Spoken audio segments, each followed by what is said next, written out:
추기경의 세상 사는 이야기 19번째입니다. 어머니 손은 약손.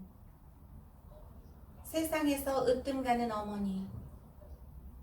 어느 날 가을 들녘이 보고 싶어 시골에 내려갔습니다. 어느 수도원의 손님방에서 자고 아침에 일어나 커튼을 제치고 창문을 여니 가을 하늘 안에 뜰 가득히 피어난 코스모스가 눈에 확 들어왔습니다. 상쾌한 아침 공기와 함께 그 모습이 얼마나 청초하고 아름다운지 잃어버린 옛 고향집을 다시 찾은 듯 했습니다. 어릴 때 그러한 아름다운 뜰이 있는 집에서 살아본 일이 없건만 내 마음의 고향 어머니의 모습이 그 꽃밭에서 미소 짓는 듯 했습니다. 어머니는 코스모스처럼 키가 후리후리하게 크신 편이었습니다. 그리고 젊었을 때는 그렇게 수려한 분이었을 것이라고 상상해 봅니다. 이 세상에서 가장 소중한 분, 나를 잊게 하고 나를 가장 사랑해 주신 분, 나를 위해서는 10번이면 10번 다 목숨까지도 바쳤을 분. 그런데도 나는 이 나이에도 불구하고 아직도 어머니의 사랑을 깊이 깨닫지 못하고 있습니다. 어렸을 때 어머니는 가끔 다리에서 바람이 난다고 했는데 나는 그 말씀의 뜻을 오랫동안 전혀 알지 못하다가 이제야 겨우 내 몸에 느껴 알게 되었습니다. 40여 년 전 독일에 있을 때 신학자 홀틸리가 정초에 독일 국회에서 한 연설을 방송으로 들은 일이 있습니다. 그때 그는 이런 말을 했습니다. 독일, 이 세상 모든 것 위에 뛰어난 독일. 우리 독일 국가의 뜻은 결코 다른 나라와 비교해서 어머니 같은 존재요. 어머니가 비록 객관적으로는 평범한 한 여성에 지나지 않는다 할지라도 나에게는 둘도 없는 세상에서 으뜸 가는 어머니인 듯이 그렇게 우리 독일도 우리에게는 으뜸이라는 뜻이다. 그렇습니다. 나에게도 우리 조국 한국이 으뜸이고 우리 어머니가 세계에서 으뜸 가는 어머니입니다. 모함과 같은 분. 어머니는 내가 막내였기 때문이었겠지만 나에 대한 애정이 대단하였습니다. 그런데 자식이란 크면서 어머니의 품을 떠나고도 싶어 하는 모양입니다. 이런 까닭으로 나는 가끔 갈등을 느꼈습니다. 어머니가 나를 너무 사랑하는 듯해서 그게 싫어졌고 어머니한테서 해방되고 싶은 생각마저 들었습니다. 그럴 무렵에 학병에 끌려가게 되었고 하던 공부도 철학이어서 그런지는 몰라도 나는 죽음에 대한 생각을 했고 만일 죽는다면 어머니가 보지 않는 먼 곳에서 죽고 싶었습니다. 어머니가 내가 죽는 것을 보고 괴로워하실 것을 차마 보지 못할 듯해서 그랬던 것입니다. 그런데 학병으로 나가 막상 죽을 위험에 임박할 지경에 이르러 나는 정반대로 어머니가 보고 싶고 어머니 품에서 죽고 싶은 강렬한 소망에 사로잡혀 버렸습니다. 이 경험은 태평양 한가운데 떠있던 배 위에서였습니다. 그때 우리가 탄 배는 근처에 나타난 미국 잠수함에게 어느 순간에 어뢰의 공격을 받을지 모를 급박한 상황에 놓여 있었습니다. 우리 배는 2,000톤급의 작은 화물선인데다가 기름과 폭약 같은 것만 잔뜩 싣고 있어서 한 방 맞기만 하면 그 즉시로 배도 사람도 한꺼번에 폭발해 버릴 수밖에 없는 지경이었던 것입니다. 그러한 갑판 위에서 어느 한순간에 닥칠지도 모르는 죽음을 기다리면서 나는 수평선 위로 떠오르는 어머니의 모습을 보았습니다. 그때 불현듯 어머니가 보고 싶고 그 품에 안겨 죽고 싶은 마음이 물밀듯이 밀려왔습니다. 나는 평소에 내가 겉으로 생각하던 것과는 정반대인 이와 같은 내 본심을 깨닫고는 참으로 놀랐습니다. 어머니의 곁을 떠나 죽고 싶다는 것은 순전히 내가 만들어낸 생각이고 나의 본심은 어머니 곁으로 돌아가고 싶은 것이었구나 하는 깨달음을 그때 얻은 것입니다. 나는 이 경험 말고도 두서너 번 꿈속에서 평소에 내가 생각하고 느끼던 것과는 전혀 다른 심적 반응을 일으키는 경험을 하고 난 뒤에는 나의 본심이라는 것, 즉 나의 마음속 깊이 있는 참된 나의 모습은 무엇인가를 생각하게 되었습니다. 이 경험 뒤로 어머니가 내게 얼마나 소중한 분인지, 참으로 모항과 같은 분이요 마음의 고향이라는 것, 그 품을 떠나서는 내가 살아있을 수도, 아니 존재할 수조차 없다는 것을 깊이 느꼈습니다. 언젠가 어느 수련장에서 잠시 쉴 때의 일이었습니다. 그때 누군가가 부엌에서 달그닥 달그닥 그릇 부딪히는 소리를 듣고는 이렇게 말하더군요. 부엌에서 그릇 소리 나면 생각나는 거 없어요? 참 이상합니다. 그릇 소리 날 때에는 고향 생각, 어머니 생각이 납니다. 나의 고향은 대구인데 마음의 고향은 따로 있는 것 같습니다. 어느 집이라고 지적할 수 없는 고향집에서 어머니와 가족들과 함께 살던 그 고향 말입니다.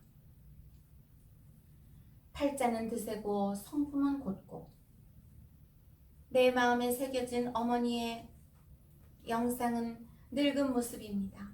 이마에 깊이 주름이 잡혀있고 70년의 풍상을 겪은 모습입니다. 자식을 위하여 당신 자신은 비우고 또 비우신 분, 그러나 위험이 있으면서도 미소를 잃지 않던 모습이 떠오릅니다.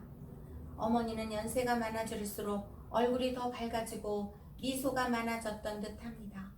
하루하루의 삶을 믿음 속에 받아들이고 초탈해졌기 때문일까?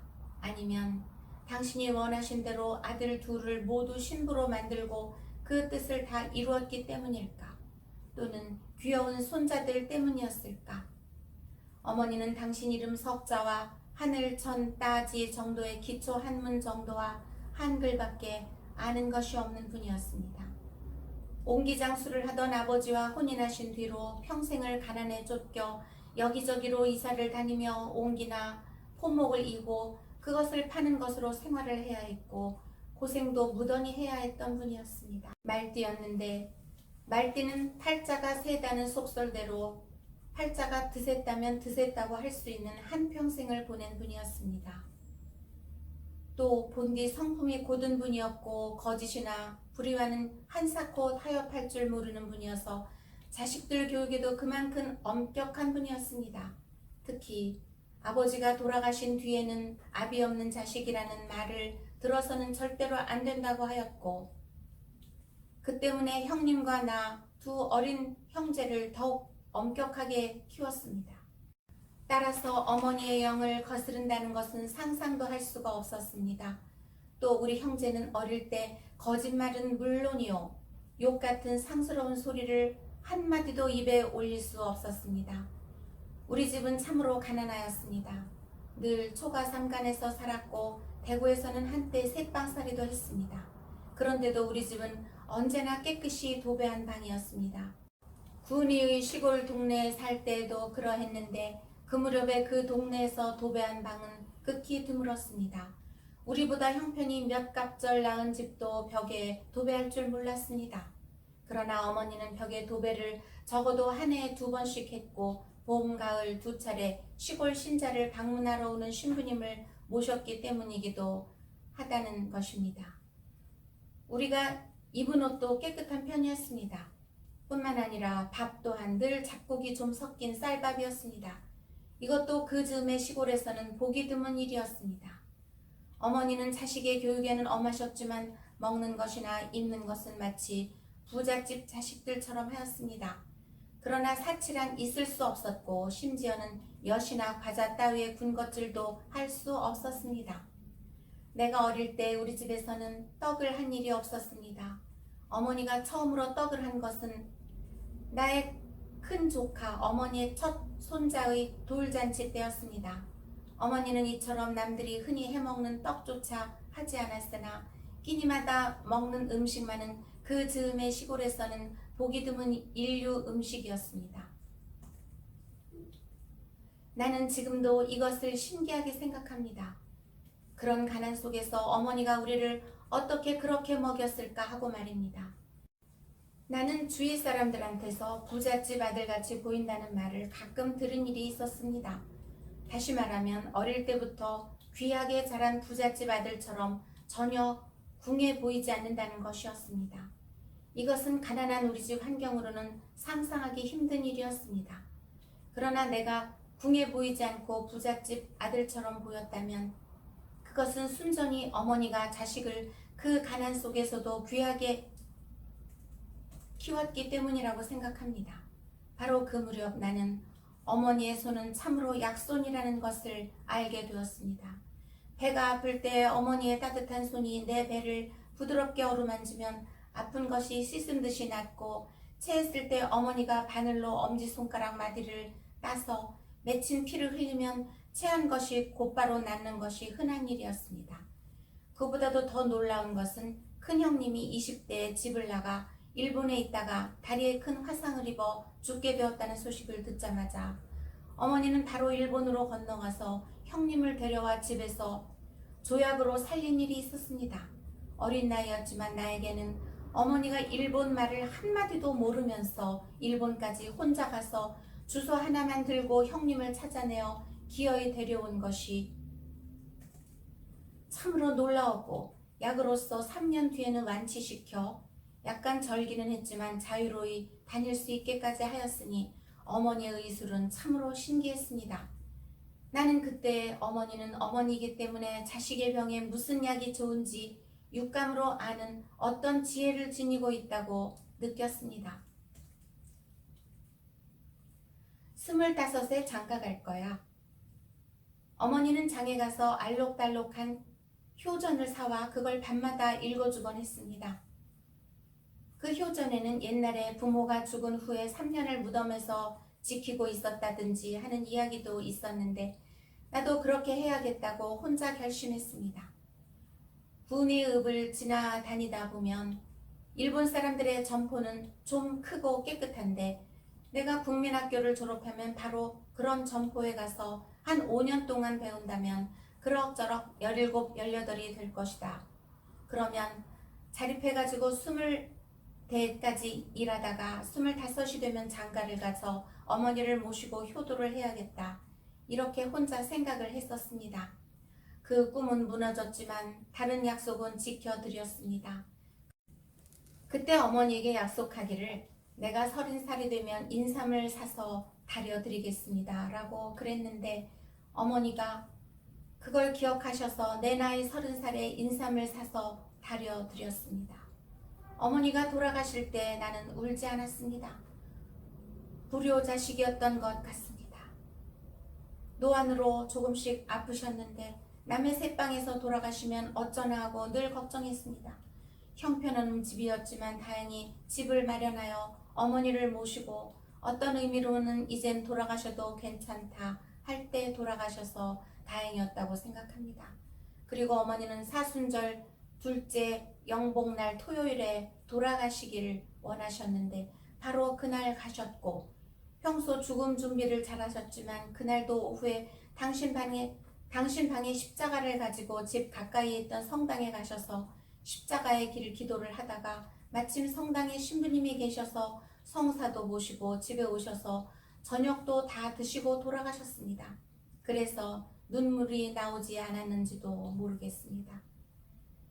밤에 어머니 시신 앞에서 다른 사람 몰래 혼자서 어머니 고생을 생각하니 눈시울이 젖어오는 것을 느끼곤 했습니다만 어쩌면 남이 보기보다는 훨씬 마음이 메마른 것 같습니다. 그렇지만 눈물이 아주 없는 것은 아닌가 봅니다. 어떤 때는 텔레비전 드라마를 보다가 엉뚱하게 눈물을 흘리곤 합니다. 왜 신부가 되었냐고 묻거든 불효자식을 때려주십시오. 나에게 신앙을 심어준 분은 물론 어머니였습니다. 그뿐더러 형님이 신학교로 간 뒤 그 위 형님이 돈벌이 한다고 집을 나가 없을 동안에 집에는 어머니와 나 둘만이 살았습니다. 그때 어머니는 날마다 저녁이면 한참씩 긴 기도를 했고 나는 그 뜻을 잘 모르면서도 졸면서 어머니와 함께 그 기도를 바쳐야 했습니다. 어머니는 그런 다음에 자기 전에 성서나 옛 성인들의 이야기 또는 우리나라의 고담으로 효전을 읽어 주었습니다. 그것은 물론 내가 그런 성인이나 효자처럼 되라는 뜻이었습니다. 이때 들은 성인 이야기로 기억에 남는 것은 성 베네딕토 라브로 1748에서 1783라는 거지 행각으로 하나에서 10가지 복음의 정신대로 청빈과 사랑의 일생을 살다 간 성인입니다. 그리고 효전을 자주 읽어 주었기 때문에 한 번은 어머니가 교리 문답 공부, 천주교 교리 공부를 잘 안 한다고 꾸짖자 어머니가 들려준 효전의 이야기 그대로 밖에 나가 내 손으로 매를 만들어 와서 어머니께 드리며 종아리를 드러내고 어머니 이 불효자식을 때려주십시오라고 한 때도 있었습니다. 어머니는 물론 그 매로 나를 때리지 않고 다시 한번 조용히 타이르는 것으로 그 일을 끝냈습니다. 이렇듯 비록 엄하게 다루었어도 내 기억으로 우리 어머니가 손수 매를 든 적은 한 번도 없었습니다. 다음 주에 계속됩니다.